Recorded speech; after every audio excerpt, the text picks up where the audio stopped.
상담실을 찾아온 많은 사람들이 내게 이런 질문을 합니다.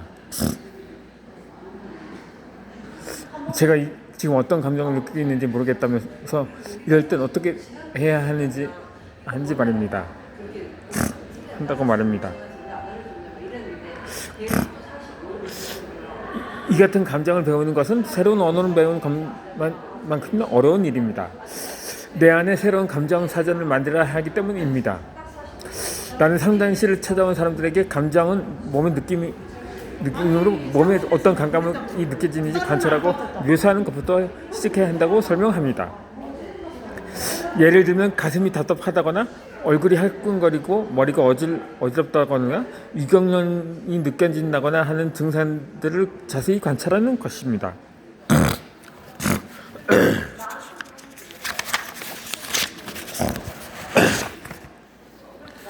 그렇다면 몸이 무슨 이야기를 하고 있는가요? 회복력은 몸속에 숨겨져 있습니다. 우리의 몸은 거대한 그릇처럼 수많은 감정과 기억을 담고 있고 지금 무슨 일이 일어나고 있는지를 수시로 정보로 전달해 줍니다. 14세기의 시인 루미는 언어는 사용하지 않는 목소리에 귀를 기울여 보라고 했습니다. 당신은 몸이 하는 이야기에 귀를 기울여 본 적이 있는가요?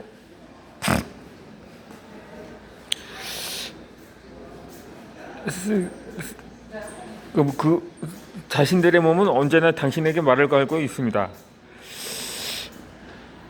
단지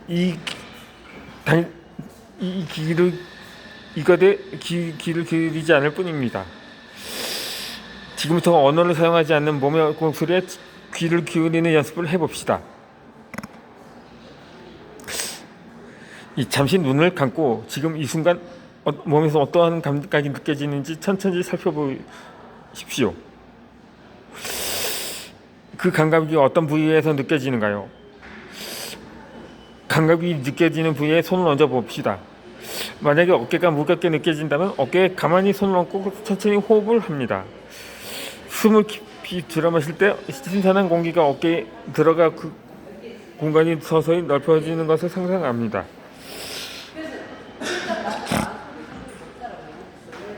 그런 다음에 몸에서 느껴지는 감각을 대표할 수 있는 도형이나 이미지 혹은 색깔을 상상해 봅니다. 그것은 어떤 색깔이고 크기는 또 어떠한가요? 또 내 몸의 감각을 소리로 나타낼 수 있으면 그것은 어떤 소리인가요? 그 소리는 얼마나 크고 또 얼마나 자주 들리는가요? 만약 이 감각이 몸속에 흐를 수 있다면 어떤 행사를 했을까요? 만약 제가 움직일 수 있다면 감각이 흐르는 때로 몸을 움직여 보기를 권유합니다.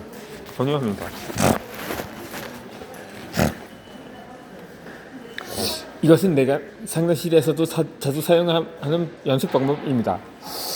이 회복력이라는 것은 감정은 언어로 표현하는 것뿐만이 아니라 크고 작은 감정들을 모두 수용할 수 있는 공간이 마련될 때 생겨납니다.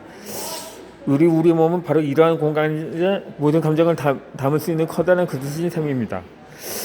이 몸이 전달하는 정보를 들으려면 먼저 신경계통에 대한 이해가 필요합니다.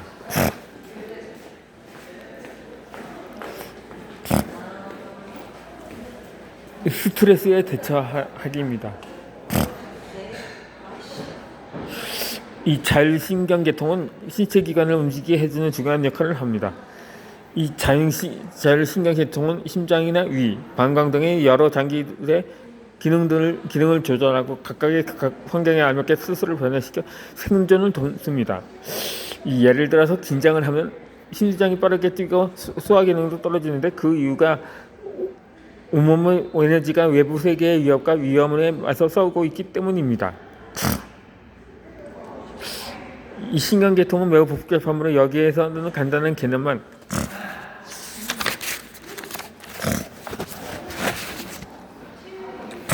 알면 됩니다. 이 시냅스 포시스는 다중 미주신경 이론을 만들어서 사람들의 자율신경을 주변 환경이 안전한가에 따라서 세 단계의 반응을 보인다고 말했습니다. 이 미국의 임상사회복지사인 데브 다나는 이 세 단계를 이해하기 쉽게 세 달리 비유를 했습니다. 예를 통해서 볼 수 있듯이 사람들이 안전함을 느끼면 신경계통의 사다리와 체성층의 사회의 연결을 단계에 머무릅니다. 이 단계에서 마음이 아주 평안하고 충분히 생각할 여유가 있으면 다른 사람과 연결될 수 있습니다. 그래서 사람이 갑자기 위협을 느끼면 신경계통은 사다리의 중간층으로 이동하고 전투 혹은 도피 상태를 침입합니다. 이때 우리 몸은 스트레스 호르몬을 분비해서 심장박동을 빠르게 하고 근육을 진전시켜 위협에 대비합니다. 이 위협이 격 경계되니까 더 이상의 반격가가 도망칠 수 없다는 생각이 들면 신경계통은 사다리의 최하층을 이동하고 폐쇄 혹은 동결 상태로 진입합니다. 이때는 온몸에 무력감이 들고 마치 몸이 전을 느껴진 것처럼 느껴집니다.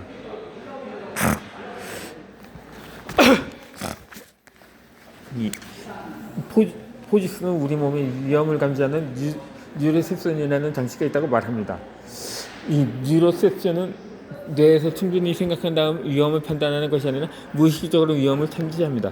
어떤 사람을 만났을 때 갑자기 불안함을 느낄 수가 있습니다. 그 이유는 내 몸의 뉴로셉션이 상대방에게서 어떤 위험 신호를 감지해서 신경계통의 사다리를 중간층으로 이동했기 때문입니다.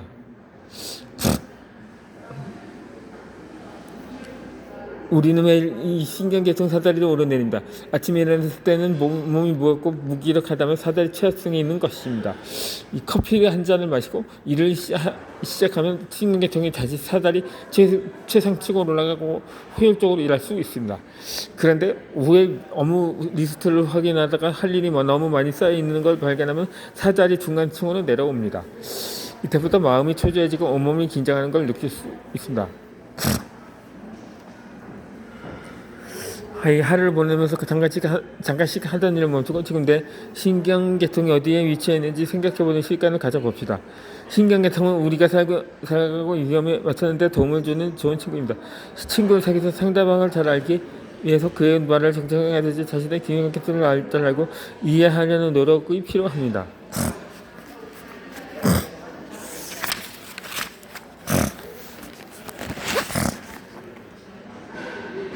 이 아래에 있는 표를 완성하면서 한번 공개 생각해 보시길 바랍니다. 어떤 상황에서 내 신경계통이 사다리 최상층에 머무르는지, 또 어떤 상황에서 사다리 중간층 혹은 최하층을 내려가는지, 그리고 각 층에 머물 때 몸의 성장하는 느낌이 어떤지를 말입니다. 신경계통은 우리가 하루 동안 받는 스트레스 잘 대처할 수 있도록 도와줍니다. 그러면 때때로 잠시 멈춰서 신경계통이 다시 최상층으로 올라갈 수 있도록 도와줘야 합니다. 신경계통이 다시 최상층으로 올리기 위해서 어떤 일들을 할 수 있는지 생각해 봅시다. 이 최상층의 상황입니다. 이 어떤 상황에서 신경계통이 사다리 최상층에 머무르는가요? 그럴 때의 몸의 상태 및 생각입니다. 이 첫 번째로 생각을 명하고 결정을 낼 수 있습니다. 두 번째로 마음이 평온합니다. 세 번째는 몸이 가볍습니다. 네 번째는 몸이 호기심이 있습니다. 다섯 번째는 자신감이 있습니다. 여섯 번째는 주변 모든 것에 흥미가 있습니다. 일곱 번째는 학습할 수 있습니다. 여덟 번째는 집중할 수가 있습니다. 아홉 번째는 다른 사람과의 유대감을 느낍니다. 그러면 중간층 상황은 어떤 상황에서 신경계통의 사다리 중간층으로 내려오는가요? 이 중간층의 몸의 상태 및 생각입니다. 첫 번째로 심장박동이 빨라지고 호흡이 가빠집니다. 두 번째로 몸이 간지장합니다. 세 번째로 어떤 생각을 멈출 수 없습니다. 네 번째는 초조하고 긴장됩니다. 다섯 번째는 두렵습니다. 여섯 번째는 불안합니다. 아홉 번째는 쉽게 화가 납니다. 열 번째는 도망치고 싶습니다. 11번째는 언어 혹은 물리적 공격적 충동이 듭니다. 12번째는 쉽게 잠이 들지 못합니다. 13번째는 세상이 위험하다는 생각이 듭니다. 이어서 최하층에는 어떤 상황에서 신경계통이 사절로 내려오는가요? 첫 번째는 몸을 움직일 수 없다고 느낍니다. 두 번째는 무력감을 느낍니다. 세 번째는 절망합니다. 네 번째는 공허합니다. 다섯 번째는 생각을 제대로 할 수가 없습니다. 여섯 번째는 몸에 전원이 꺼진 것 같습니다. 일곱 번째는 우울합니다. 여덟 번째는 우울합니다. 아홉 번째는 흥미와 열정이 사라집니다.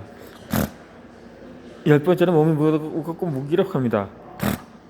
11번째는 뭔가 마음이 분리된 것 같다는 느낌을 받습니다. 11번째는 외롭습니다. 12번째는 나를 사랑해주고 관심 주는 사람이 없는 것 같습니다.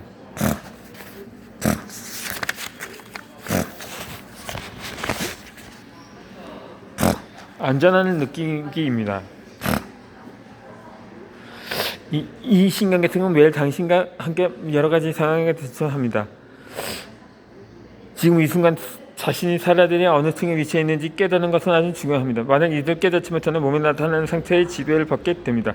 그러나 신경계통이 어느 위치에 있는지 깨달으면 자신의 상태를 정확히 볼 수 있게 되고 관찰자로도 사실의 상태와 함께 있게 됩니다. 차용 상태의 지배를 받게 되면 아무런 성대꿈이 해주면 정찰자의 변화를 시도할 수 없습니다. 이 두렵고 혼란할수록 자주 멈춰서 자신의 신경계통의 사다리 어느 층에 위치해 있는지 거칠하게 봐야 합니다. 내가 자주 사용하는 방법이 하나 있는데, 일을 하다가 잠시 멈추고 알람을 설정해 놓은 상태로 심호흡을 하고 스트레칭을 하는 것입니다. 이렇게 하면 신경계통이 다시 최상승으로 올려보내는데 도움이 됩니다. 신경계통을 다시 최상승으로 올라가게 하는 방법은 여러 가지가 있습니다. 그 중에서도 가장 간단한 바로 복식호흡입니다. 숨을 들이쉴 때 배를 크게 부풀리고 내쉴 때 배를 집어넣습니다. 이때 숨을 내뱉는 시간이 들어마시는 시간을 2배여야 합니다. 예를 들어 4초 동안 들이마셨다면 8초 동안 천천히 숨을 내뱉는 것이 좋습니다. 그 이유는 숨을 내뱉는 동작을 통해서 안정감을 느낄 수 있기 때문입니다.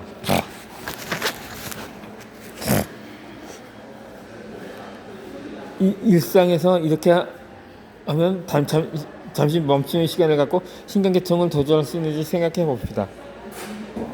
예를 들어 멈추는 시간을 시간계 연계해 보는 건 어떨까요? 만약 당신이 이 사람은 회식진을 돌 때 병실한 곳에서 나올 때마다 심호흡을 하고 전화 업무가 많은 사람이면 전화 통화를 끝낼 때마다 심호흡을 3번 하는 식입니다. 나는 신경계통에 자세히 대한 습관성 혹은 스트레스가 내겠다는 생각이 들면 스스로에게 이렇게 말합니다. 날 도와줘라고 내 몸의 스트레스 반응을 보여주는 거야. 신경계통이야. 도와줘서 정말 고맙다고 말입니다. 그런 다음 두 발 땅에 짚고 서서 발바닥이 땅에 온전히 닿아 있음을 느껴보고 이렇게 말합니다. 나는 지금 여기 있어. 나는 안전하다고 말입니다. 우리는 정보의 가보 발명하는 시기에 살고 있습니다. 인터넷 통해 수많은 편의를 누리고 있지만 동시에 불안과 조용도 공간이지만 내 축구에서 없어 심장성을 내 생각을 빠르고 통을 내었어도